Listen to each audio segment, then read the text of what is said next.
ચલો નેક્સ્ટ, સમાન વ્યાસ અને સમાન લંબાઈ ધરાવતા ρ1 અને ρ2 અવરોધકતા વાળા બે તાર શ્રેણીમાં જોડવામાં આવે તો જોડાણની સમતુલ્ય અવરોધકતા ખાલી જગ્યા થાય.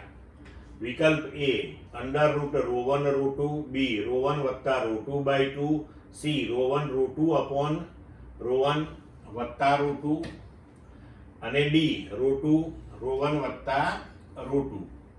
હવે જુઓ કે બે તારને તમે શ્રેણીમાં જોડ્યા છે તો સમતુલ્ય અવરોધ થશે R બરાબર R1 વત્તા R2. હવે અવરોધ R બરાબર ρl ભાગ્યા A. તો જ્યારે બે તારને તમે શ્રેણીમાં જોડો તો જે તંત્ર તૈયાર થયું એની કુલ લંબાઈ કેટલી થશે તો 2l. તો પરિણામી અવરોધ જે છે તો ρ2l ભાગ્યા A, વ્યાસ સમાન છે છેક સુધી.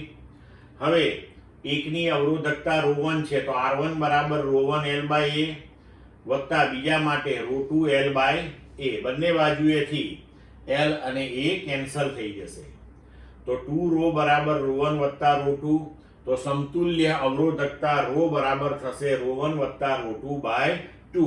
એટલે વિકલ્પ પ્રમાણે આપણો જવાબ થશે B. ક્લિયર મિત્રો?